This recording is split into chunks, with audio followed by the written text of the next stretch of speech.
सावधान। नमो अरहन्ताणं नमो सिद्धाणं नमो आयरियाणं नमो छायाणं नमो लोये सवसाहुरं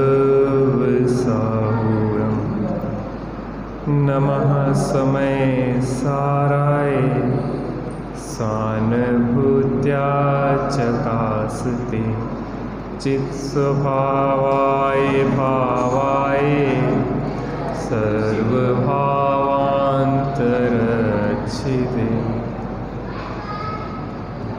उत्तम ब्रह्मचर्य का दिवस 10 लक्षण पर्व का अंतिम दिवस है। आज अंतिम मौका है। एक अपन ने इतिहास में एक घटना सुनी पड़ी है। पृथ्वीराज चौहान को मोहम्मद गोरी ने हरा दिया और उसकी आंखें फोड़वा दी। वह सप्तभेदी बाण चलाने में निपुण था। परीक्षा की गई। वहाँ से कवित्व गाया गया और बताया गया कि सुल्तान कहाँ बैठा है। 4 हाथ 24 गज अंगुल अष्ट प्रमाण ता ऊपर सुल्तान है मत चूको चौहान। और पृथ्वीराज चौहान ने अपना निशाना साधा और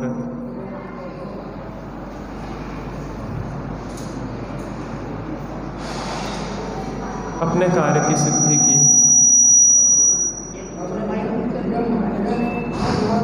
ये बाकी माइक के निकाल दो आप पहले तो।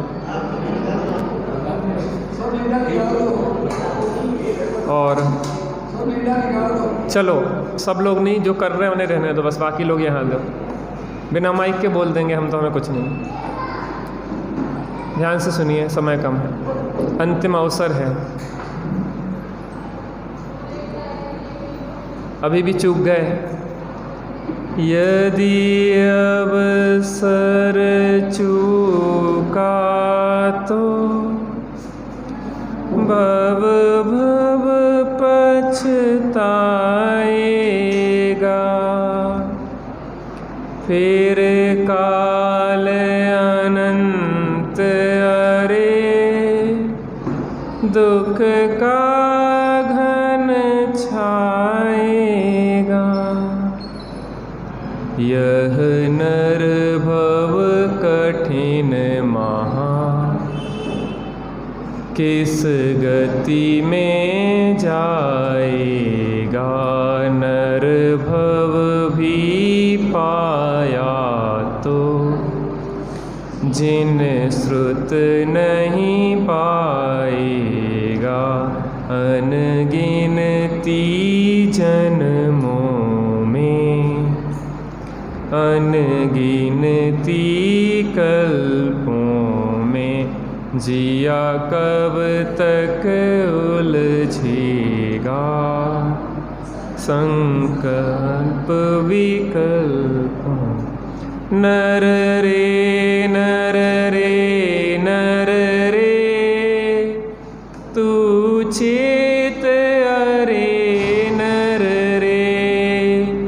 क्यों मूढ़ विमूढ़ बना, कैसा पागल खग रे। पर अवलंबन तज रे, निज का आश्रय कर ले। बहुत थोड़ा समय है। काल सिंह ने मृग चेतन को घेरा। भवन में नहीं बचा बनहारा कोई, यूँ समझो मन में।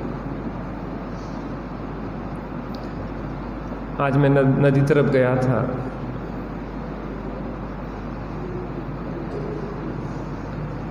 तो नदी में ऊपर से जो पानी नीचे गिरता है ना पुल के, वहाँ से मछलियों की आदत होती है कि धारा के विरुद्ध चलती हैं। वो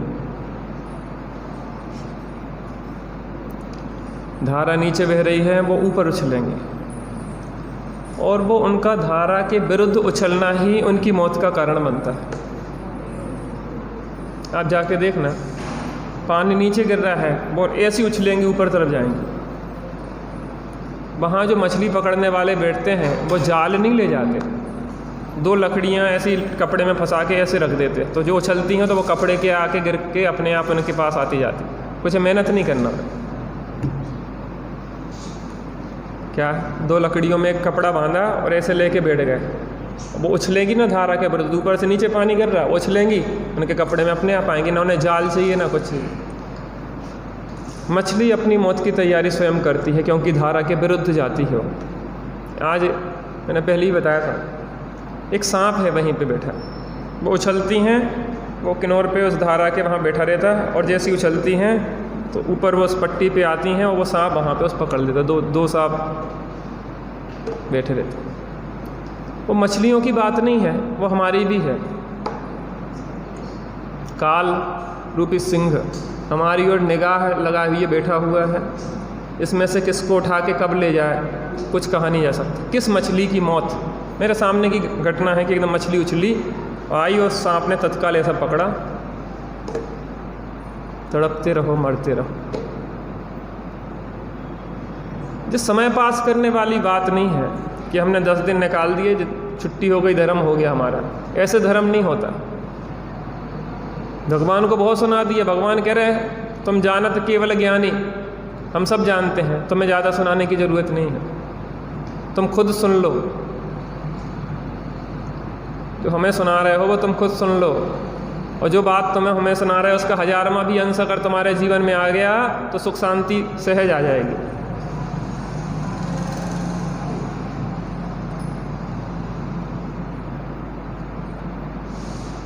कब जीवन का अंत आए उसके पहले ये देख लो कि हमारा अनादि अनंत जीवन है। समय तो काटने की ज़रूरत नहीं है, समय तो अपने आप कट रहा है। अंजलि जल सम जमानी क्षीण, भैया यहाँ आ जाना, आगे इधर इधर। अंजलि जल सम जमानी क्षीण होती जा रही, करना कुछ नहीं है, वो तो पास हो रही है। टाइम पास तो हो रहा है, टाइम पास करना नहीं है, टाइम पास हो रहा है। हर क्षण हर समय करके रेहट की घड़ियों समान ये आयु क्षीण हो रही है, आरी के समान निरंतर कट रही है। हर श्वास प्रति प्रश्वास के साथ जीवन क्षीण हो रहा है। क्या करने आए थे मनुष्य पर्याय में? विषय भोगों के लिए। पशु पक्षी विषय भोगों में लगे, तो हमने भी विषय भोग भोग लिए, तो हमने क्या कौन सा काम कर लिया? पेट भरने के लिए तो पशु पक्षी भी पेट भर रहे हैं, हमने पेट भरने की व्यवस्था कर ली, तो कौन सा बड़ा काम कर लिया? ये मनुष्य भाव भाव के अभाव के लिए है, आराधना के लिए है।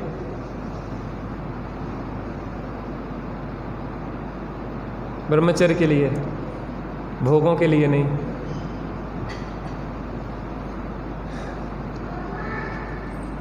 किसी न किसी सिद्धांत के माध्यम से अपन यहाँ पे आत्मानुभव की कला सीखते हैं। उत्तम ब्रह्मचर्य धर्म का दिवस है। इस ब्रह्मचर्य के माध्यम से ही हम ब्रह्मचर्य की कला सीखते हैं। ब्रह्मस्वरूप में आत्मा में कैसे चर्या करें। ब्रह्मचर्य द्वादशी आदरणीय पंडित श्री रविंद्र जी आत्मन द्वारा लिखी हुई है। इसकी कुछ पंक्तियों के माध्यम से अपन चर्चा प्रारंभ करेंगे, आत्मानुभव की कला। आप लोग बोलेंगे नहीं, ध्यान से सुनिए, कुछ पंक्तियाँ पढ़ूंगा मैं, समय कम।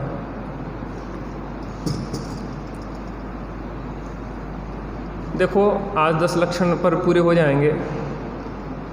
हम सोच रहे थे कि 10-15 मिनट अपन इस अभ्यास को बनाए रखें सवेरे के टाइम। आप लोगों के पास समय हो तो 8:30 से स्वाध्याय शुरू होता, 8:15 पे आके अपन बैठें, 8:15 से 8:30 तक यहाँ थोड़ी देर, जितने लोग भी बैठ पाएँ, जिसको अनुकूलता हो। थोड़ा सा अभ्यास करेंगे ना, अभ्यास से कोई भी चीज़ में पारंगतता आती है। अभी तक हमने बैठने का अभ्यास किया ही नहीं, अभी तो हम बाहर में ही घूमते रहे, बाहर में ही झपट्टे लगाते रहे। धीरे धीरे बैठने से अभ्यास बनेगा। अभ्यास से कभी कभी अंतर्मुखी उपयोग भी होने लगेगा, पर अंतर्मुखी उपयोग जब होने लग जाएगा तो फिर आपको बाहर में ज़्यादा प्रयत्न की ज़रूरत नहीं है। आप किसी भी माध्यम से अंदर में डूब जाएंगे, चाहे पूजन, भक्ति, उपासना, स्वाध्याय, आप कुछ भी कर रहे होंगे, आपकी विशुद्धि बनेगी, आपका उपयोग अंतर में ढल जाएगा। फिर ज़्यादा अभ्यास की ज़रूरत नहीं। लेकिन प्रारंभिक भूमिका में चूँकि हमें अभ्यास नहीं है, अनभ्यस्त हैं, वो मार्ग ही नहीं देखा हमने अंतर का, अब उस मार्ग को खोजने के लिए मेहनत तो करना पड़ेगी थोड़ी बैठ के। जब भी आत्मानुभव होता है, जब भी गुणस्थान चढ़ता है कोई, वो सामायिक के काल में चढ़ता है। सामायिक का अभ्यास हम करते नहीं हैं, ये आराधना के काल है, पर्व का काल है। उपवास का मतलब बाहर में भूखा रहना नहीं, उपवास कितना करते हैं, उपवास का मतलब उपवास कितना करते हैं। उपमाने समीप, अपने आत्मा के समीप वास करें, तब वो उपवास की सार्थकता है। नहीं तो वो अहंकार और दंभ का कारण बन जाता है कि तुमने तो नहीं करे, हम देखो तुम तो ऐसा करते थे। तुम उपवास हो जाए सच्चा, भोजन का ख्याल ही नहीं आए, ऐसे मस्ती में डूब जाएं कि भोजन का विकल्प ही ना उठे, ख्याल ही नहीं आए, अपनी अस्थि की मस्ती में मस्त रहने लगे। तो आपका क्या विचार है? बैठे अपन कल से भी 15 मिनट कम से कम, हैं? है समय आप लोगों के पास? 7:15 बजे से अपना स्वाध्याय का जो समय है ना, कितने बजे है रोज प्रतिदिन? 8:30 का है ना? कल यही रहेगा। परसों से अपन ऐसा करेंगे 8:30, 8:15 से 8:30 तक अपन बैठेंगे, है ना? तो थोड़ा अभ्यास करते रहेंगे। पूजन तो हो ही जाएगी ना 8:15 के लगभग, जो भी समय होगा पूजन के बाद अपन बैठ लेंगे, ठीक है ना? 10 मिनट, 5 मिनट, 15 मिनट जो भी होगा, कम से कम उपयोग शांत हो जाएगा, सभा व्यवस्थित हो जाएगी। त्यागी जी आएंगे तो एक व्यवस्थित सभा मिलेगी, खटर पटर नहीं होगी। वो तो देखेंगे आगे, लेकिन बता रहे अपन बैठने का अभ्यास छोड़े नहीं, हमारा तो इतना मतलब है। देखो जी, समागम सदा रहने वाला नहीं है, जो कोई परमानेंट नहीं है समागम। इस समागम में अपना समागम कर लें तो सार्थकता है। जो बाहर के समागम आप कितने ही रोकना चाहो, रोकते नहीं हैं, और अपने से जुड़ जाओ तो वो सदा रहने वाला है, अनंत काल तक रहने वाला। चलिए शुरू करते हैं अपन। आप सुनिए ध्यान से, बोलने में क्या है उपयोग स्थूल होता, आप बिल्कुल आंख बंद करो, सुनो। ब्रह्मचर्य की अद्भुत महिमा आज बताऊं भली भली, ब्रह्मचर्य बिन जीवन निष्फल, बात कहूँ मैं खरी खरी। निज सुख शांति निज में ही है, बाहर कहीं न पाओगे। व्यर्थ भ्रमे हो और भ्रमोगे, समय चूक पछताओगे। भोगों में तो फंस कर भाई तुमने भारी विपद बरी, ब्रह्मचर्य बिन जीवन निष्फल, बात कहूँ मैं खरी खरी। ब्रह्मचर्य की अद्भुत महिमा है। हम विचार करें, ब्रह्मचर्य जिसके जीवन में प्रकट होता है, अतीन्द्रिय आनंद उसके जीवन में झड़ने लगता है। पर की महिमा उसकी छूटने लगती है, उसका नाता अपने से जुड़ने लगता है, उसका जीवन परम आह्लादमय आनंदमय होता है। अस्थि की मस्ती में वह मस्त रहता है, आनंदित रहता है, प्रफुल्ल रहता है। बाहर के भोगों का उसे विचार ही नहीं आता। अरे भोगों को हम भोग कहाँ पाते हैं, मात्र कल्पना मात्र में भोगों को भोग लेते हैं, ऐसा हम विचार करते हैं। यह भ्रम है। हमने आज तक भोग किया ही कहाँ है। हम तो दुर्भोगता हो रहे हैं, जिसको भोग नहीं सकते उसको भोगने का यत्न करते हैं। एक बार अपने चैतन्य का भोग जो कर लेता है ब्रह्मचारी, जो अपने चैतन्य का भोग करता है वो ब्रह्मचारी है, और बार बार उस चैतन्य का ही बार बार भोग करता है वो उपभोग कहलाता है। एक बार भोगा फिर बार बार उसी को भोगता है, उसी का आनंद। इसमें सदा रतिवंत हो, इसमें सदा संतुष्ट रहे, इसमें ही हो तू तृप्त, उत्तम शौक हो जिससे तुझे। दूसरे की तरफ दृष्टि जा रही है, दूसरे में सुख दिख रहा है, इसका मतलब अभी तुम्हारे जीवन में ब्रह्म स्वरूप आत्मा का आनंद नहीं आया। जहाँ अंदर में आनंद के झरने झरते हैं, आनंद के झरने झरते प्रदेशों से, निज ध्यान जब धरते हो। जो भी ज्ञानी धर्मात्मा अपनी आत्मा का ध्यान करता है, आनंद के झरने झरने लगते हैं, अतीन्द्रिय आनंद का वेदन होता है, परम तृप्ति मिलती है। हम में भी कोई कमी नहीं है, उसके अधिकारी हम भी हैं। बस कमी यह है कि हमने अभी तड़फ जागृत नहीं की। तड़फ होना चाहिए, प्यास होना चाहिए। गणेश प्रसाद जी वर्णी के जीवन की घटना है। समय शिखर की परिक्रमा के लिए गए और कंठ प्यास से तड़फ उठा, बस प्राण जाने को थे। प्रभु को याद किया, प्रभु चैतन्य अमृत पिलाने वाले प्रभु, आपके भक्त की अगर कंठ की प्यास बुझ जाए तो उसमें कौन सा आश्चर्य है। अनादि काल की प्यास बुझाने वाले प्रभु, अगर इसकी कंठ की प्यास बुझ जाए, आपका भक्त है, आपकी जीवन भर भक्ति करेगा, आराधना करेगा, तो इसमें कौन सा आश्चर्य। और थोड़ी दूर जाके देखते हैं तो वहाँ पे एक झील दिखाई दी, झरना दिखाई दिया। शांति से आनंद से पानी छान के पिया, आगे बढ़े। आगे जाके किसी ने पूछा कि भैया प्यास लगी है। उन्हें पीछे है ना वो झरना, जाके देखा तो कुछ नहीं। अंदर से प्यास हो तो झरने भी प्रकट हो जाते हैं। अंदर में प्यास हो तो निर्झर भी चैतन्य के फूट जाते हैं। मरुस्थल में भी चैतन्य के निर्झर फूट जाते हैं। बस प्यास की कमी है, तड़प होना चाहिए। पपीहा बस एक देखता रहता है, वो स्वाति नक्षत्र की बूंद का इंतजार करता है। ऊपर मुँह किए वो याद करता रहता है कब बरसेगी। स्वाति नक्षत्र में वह बूंद बरसना पड़ती है, उसके अंदर की प्यास होती है। हमारे अंदर की प्यास हो, ब्रह्मस्वरूप आत्मा का वेदन होगा होगा और अवश्य होगा। अभी भी बहुत से जीवों को हो रहा है। हम में भी पूर्ण पात्रता है, हम में भी पूर्ण पात्रता है। तेरे पद का प्रत्याशी हो। अरे हमें तो भगवान बनने की ताकत है। आत्मानुभव की बात तो बहुत छोटी सी। एक बार इसकी लगन लगना चाहिए। इस ब्रह्मचर्य के बिना जीवन निष्फल दिखना चाहिए।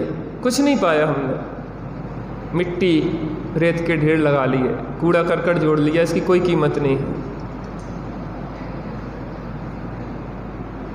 आत्मा की प्यास एक अतीन्द्रिय आनंद की है, इसलिए तो कहीं तृप्त नहीं होती है। भोजन कर लेते हैं फिर अतृप्ति, पानी पी लेते हैं फिर अतृप्ति, भोगों को भोग लेते हैं फिर अतृप्ति। क्योंकि अंदर की आवाज़ आत्मा के अतीन्द्रिय आनंद को वेदने की है। जिस क्षण आपको और हमें ऐसा लगने लगे कि अब बस यही चाहिए था, ये समझ लो कि आत्मा का अनुभव हो गया, अतृप्ति खत्म हो जाएगी, परम तृप्ति। बस अब और कुछ नहीं चाहिए, बस यही चाहिए था, मिल गया, वही ब्रह्मचर्य है। सही बता रहे हैं, लोक के कार्य कुछ भी हमारे बिना नहीं रुकते। हम इस दुनिया को छोड़ के चले जाएंगे, कौन से काम रुकेंगे? एकमात्र हमें आत्म कल्याण का कार्य रुक जाएगा। पहले कौन सा काम करना चाहिए हमें? पूरी ताकत किस में लगाना चाहिए? अमृतचंद स्वामी कह रहे हैं, अयकथमपि मृत्वा तत्व कौतूहली सन, मौत की कीमत पे काम कर लो। सहज होने वाला कार्य है, उतना समर्पण जिस क्षण हम दे देंगे उसी क्षण अनुभव हो जाएगा। पूरा समर्पण जिस क्षण आप दे देंगे। जिसका सोगानी जी का आता है, बैठ गए, स्वामी जी को सुना, वो आया, अरे तू भगवान है, मैं और भगवान, और ऐसे अंदर में उछाल लिया और बैठे, भोजनशाला में बैठ गए और इस संकल्प के साथ बैठे, या तो पर्याय छूटे या विकल्प टूटे, तब तक मैं बैठा रहूँगा, शरीर छूट जाए, लेकिन तब तक नहीं उठूँगा जब तक कि आत्मा का अनुभव नहीं हो जाता।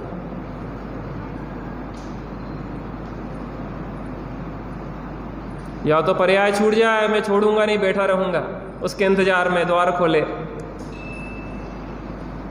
जिसकी चर्चा इतनी सुंदर, वो कितना सुंदर होगा।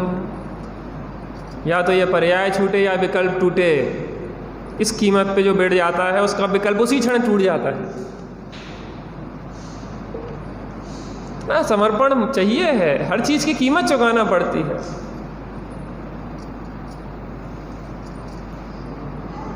जिस मिलेच्छ कन्या को, चक्रवर्ती को प्राप्त करना है, उसे कीमत चुकाना पड़ती है, चक्रवर्ती के प्रति संपूर्ण समर्पण करना पड़ता है, तब वो चक्रवर्ती के वैभव को प्राप्त करते। ऐसी उपयोग कहीं अन्यत्र लगा रहे कि यहाँ भी सुख है, वहाँ भी सुख है, ये भी कर लूँ, वो भी कर लूँ, जब तक ऐसे चित्त बटा हुआ होता है तब तक आत्मानुभूति नहीं होती। बस एक लक्ष्य, बस एक पक्ष, हर सांस उसी के लिए वह, और कुछ नहीं। पपीहा यही देखता रहता, बस वही चाहिए। सीता को एक ही रटन थी, राम राम राम राम राम, और राम मिले। और राम को एक ही रटन थी, आत्मा राम आत्मा राम आत्मा राम, तो आत्मा राम मिले।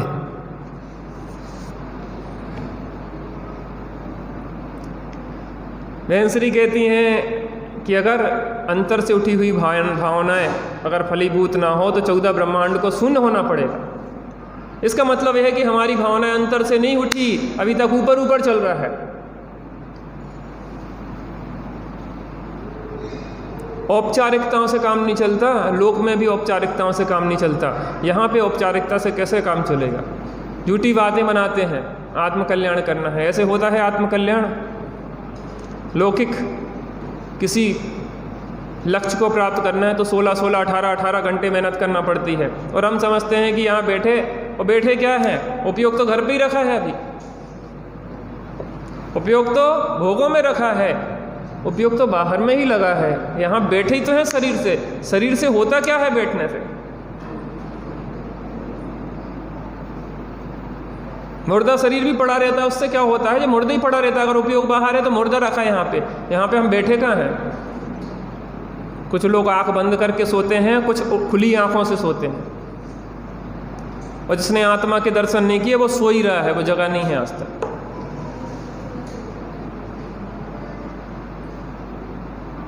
सो ही रहा है।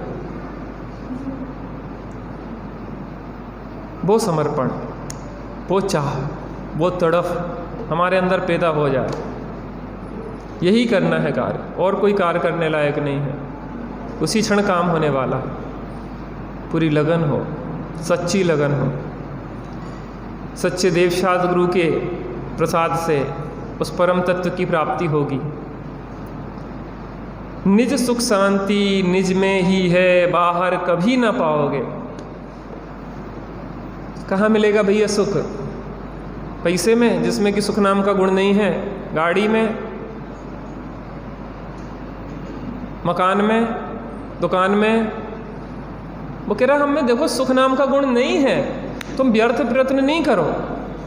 उसके बाद भी उसकी बात हम सुनते कहाँ हैं? पुद्गल कह रहा है स्पष्ट कि सुख नाम का गुण हम में नहीं है। शरीर कह रहा है कि हम में सुख नाम का गुण नहीं है, तुम खोजोगे तो अशांति और आकुलता ही मिलने वाली। अरे इस अलमारी में समयसार ग्रंथ नहीं है, हम कितना खोजें कि मिल जाए? पंडित जी इधर नहीं है, इधर है समयसार ग्रंथ, आप इधर खोजो ना। यहाँ खोजेंगे नहीं, हम तो खोज के रहेंगे, लेकिन भाई साहब मिलेगा तो आकुलता, दुख और पीड़ा ही मिलेगी, हताशा और निराशा ही मिलेगी, समयसार तो नहीं मिलेगा। ऐसे ही हम समयसार यहाँ खोज रहे हैं, ये समयसार है कि नहीं है? ये है समयसार। इस समयसार में शांति खोज रहा है, ठीक है, वहाँ से निकल के यहाँ आए, लेकिन इस समयसार में शांति नहीं है। समयसार में शांति, शांत होने का उपाय है, विधि है। उस विधि को अगर हम प्रयोग में ले आए तो यहाँ समयसार मिलेगा, इसमें शांति मिलेगी। नक्शे में गंगा नदी बनी हुई है, ये गंगा नदी लिखा भी है, लेकिन वो प्यास नहीं बुझाएगी नक्शे की गंगा। जो नक्शा है हमारे अंदर जाने का, यानी जो अंदर गए ना, उनने वो नक्शा बना के यहाँ पे रख दिया इसमें, कैसे क्या विधि है। निज तत्व का कौतूहली पड़ोसी बन देह का, हे आत्मन जैसे बने अनुभव करो निज तत्व का। धारा प्रवाही जब ज्ञान का आरा चलेगा तो अति विघट विघटन हो जाएगा, भेद विज्ञान हो जाएगा, पर से भिन्न आत्मा की अनुभूति हो जाएगी।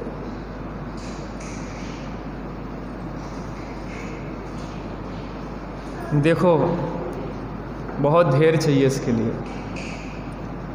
सम्यक दिशा में बिना हारे थके निरंतर प्रयत्न करते रहो, अधीर नहीं हो कि अभी भी नहीं हुआ, अभी भी नहीं हुआ। तुम्हारा काम है बैठना। देखो 6 महीने तो आदिनाथ मुनिराज के उपवास रहा, और 7 महीने और 8 दिन तक विधि नहीं मिली।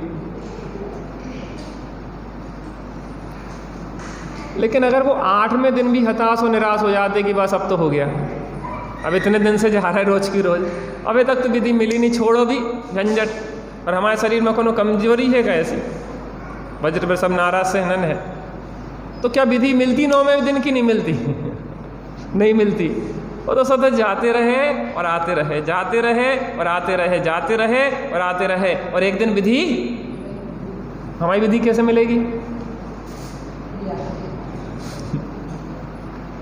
थोड़ा अभ्यास तो करो 6 महीने, पूरी ताकत लगा के, एक बार समर्पण करके। हमारी विधि ना मिले ऐसा हो नहीं सकता।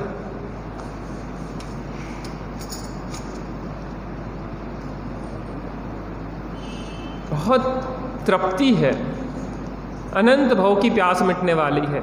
आज तक हम इतनी प्यास, अनंत भव से आत्मा प्यासा है भाई साहब, प्यासा है, तड़प रहा है, छटपटा रहा है। जैसे मछली रेत पे तप्त छटपटाती ना, तप्त रेत पे, ऐसे ही आत्मा निरंतर आकुलित है। आपको महसूस होता कि नहीं है?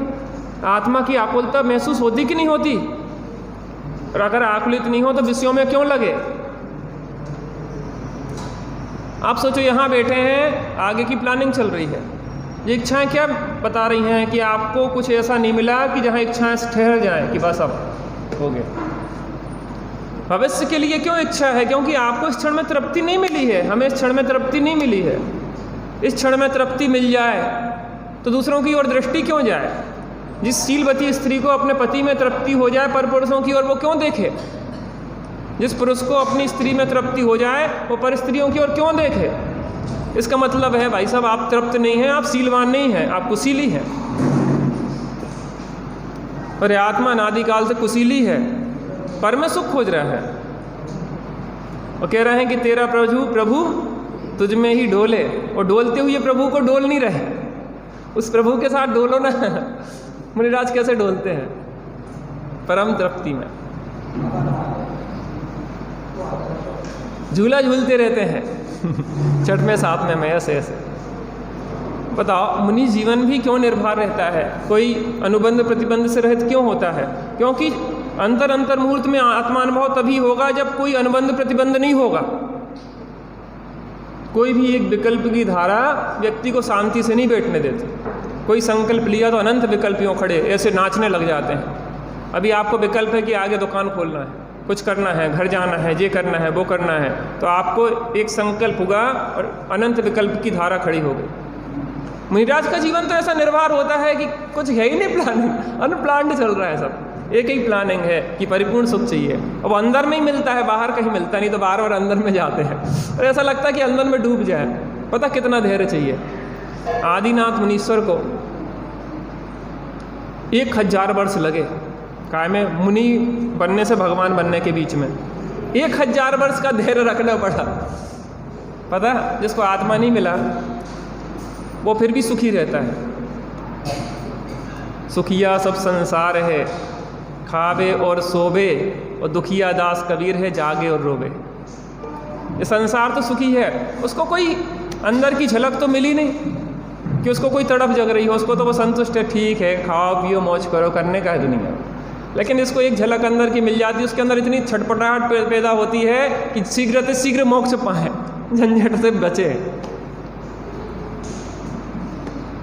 बाहर की स्थितियों को देख के रोना आता है, व्यक्ति किस में लग रहा है जी, किस में मर रहा है, जहाँ कुछ मिलना नहीं है। अंत में आत्मन निराशा अंत में बाहर से मिलेगी, पछताने पर भी यह घड़ी नहीं हाथ लगेगी।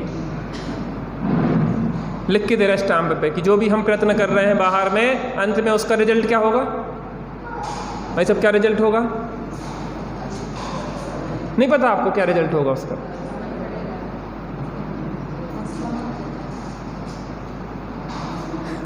फिर भी हम वही काम कर रहे हैं जिसमें रिजल्ट अंत का हमें पता है। जिसमें दुख आकुलता और तकलीफ ही मिलने वाली है, हमें रिजल्ट पता है, उसके बाद भी उसी मार्ग पे जा रहे हैं। मुझे हंसी आती है, हम वहाँ जाते हैं तो रास्ता में मुर्गे और बकरे वगैरह पाले कुछ लोग, सुअर वगैरह, पता वहीं कट रहे और वो वहीं घुस रहे। मुझे आश्चर्य होता है इस बात का कि सामने काटे जा रहे हैं उनके, वो चीख पुकार कर रहे, उसके बाद ही भाग नहीं रहे वहाँ से, वो वहीं घुस रहे कटने के लिए। अच्छा, हमारी दुर्दशा उनसे कुछ अच्छी है कि बुरी है?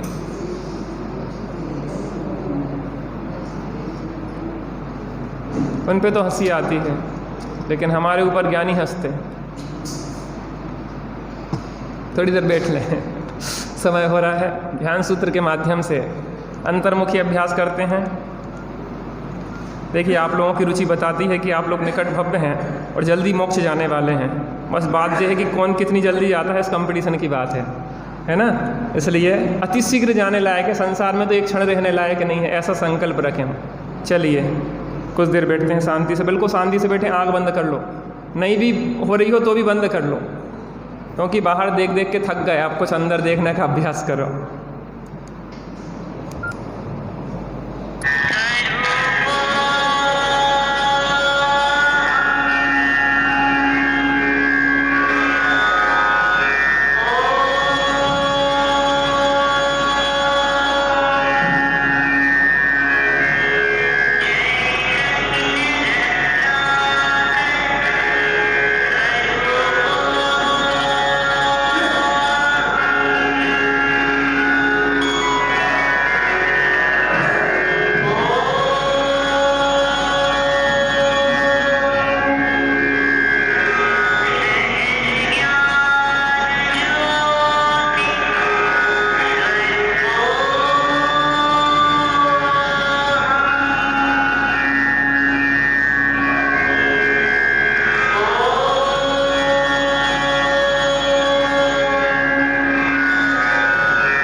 स्वावलंब ध्यान से निरावलंब ध्यान की ओर बढ़ना है। बाहर में दुर्विकल्पों को दूर करने के लिए ध्यान सूत्र के माध्यम से हम सद्विकल्पों में आए। अपने स्वरूप की महिमा हमने जागृत की। टोडरमल जी साहब रहस्यपूर्ण चिट्ठी में कहते हैं, स्वानुभव के पहले स्वपर ही उपाधि का विचार चलेगा, स्वपर का भेद विज्ञान चलेगा, फिर पर से भिन्न स्वा की महिमा जागृत होगी, फिर नाना प्रकार से स्वा का ही विचार चलेगा, जो हमने ध्यान सूत्र के माध्यम से देखा। केवल ज्ञान स्वरूपो हम, केवल दर्शन स्वरूपो हम, अनंत सुख स्वरूपो हम, अनंत वीर स्वरूपो हम, निर्विकल्प ज्ञानानंद स्वरूपो हम, परम समाधि स्वरूपो हम। ऐसे बार बार निज की महिमा आए। निज की महिमा आते आते आते हम निज में समा जाएं। एक बार में यह नहीं होगा, हमें बारंबार इसका अभ्यास करना होगा। बाहर के अनावश्यक कार्यों को छोड़ के सट आवश्यक रूप कार्यों को करते हुए देव पूजा, गुरु उपासना, स्वाध्याय, संयम, तप, दान आदि को माध्यम बनाते हुए एक हर स्थिति में हमें स्वरूप अनुभव का प्रयत्न करना होगा। जब ध्यान सूत्र यहाँ से सुनाई देते हैं, जिस क्षण हमें वह सुनाई देना बंद कर दें, बाहर में बसते रहें, लेकिन हम अंदर में ऐसे डूब जाएं कि बाहर में बहुत कोलाहल हो तो भी हमें खबर ना हो। वह स्वरूप ध्यान की स्थिति है। हम ऐसे समा जाएं कि फिर निकलना ही ना हो। बार बार इसका अभ्यास रखें। यह अभ्यास ही हमें आत्मानुभव से लेके परम समाधि की दशा तक पहुंचाता है। श्री समयसार जी की 14वीं गाथा में जो विषय चल रहा है, वह हमें आत्मानुभव तक ले जाने वाला है। जो आत्मा को देखता है, कैसा देखता है? अबद्ध और अस्पृश्य, जो कर्मों से कभी बंधा ही नहीं था, बंधा ही नहीं है और बंध नहीं सकता है, ऐसे अबद्ध, जिसे कर्मों ने स्पर्श किया नहीं था, कर नहीं रहे हैं और कभी नहीं करेंगे, ऐसा अबद्ध और अस्पृष्ट है। जो ना मनुष्य हुआ, ना त्रियंच हुआ, ना देव हुआ, ना नारकी हुआ, अन्य नाना शरीरों में जाके भी उन रूप नहीं हुआ, वह अनन्य है। प्रवचन सार जी में रत्न दीपक का दृष्टांत दिया है।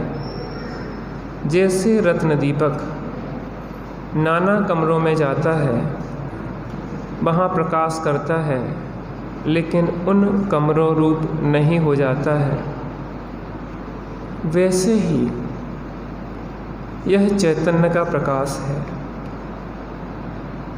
यह रत्नमयी चैतन्य का प्रकाश है। कभी मनुष्य रूपी घर को प्रकाशित करता है, कभी त्रियंच रूपी घर को प्रकाशित करता है, कभी देव रूप घर को प्रकाशित करता है।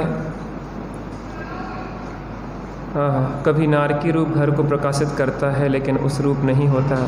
ऐसे ही जो आत्मा अबद्ध है, अस्पृष्ट है, अनन्य है, नियत है, अविशेष है और असंयुक्त है, इन 5 भाव रूप जो आत्मा की अनुभूति है वही सर्वजन शासन की अनुभूति है। आदरणीय त्यागी साहब विराजमान हो चुके हैं, उनके माध्यम से वह अबद्ध अस्पृष्ट आत्मा की अनुभूति हमें प्राप्त हो, इसी का अभ्यास हम यहाँ करेंगे।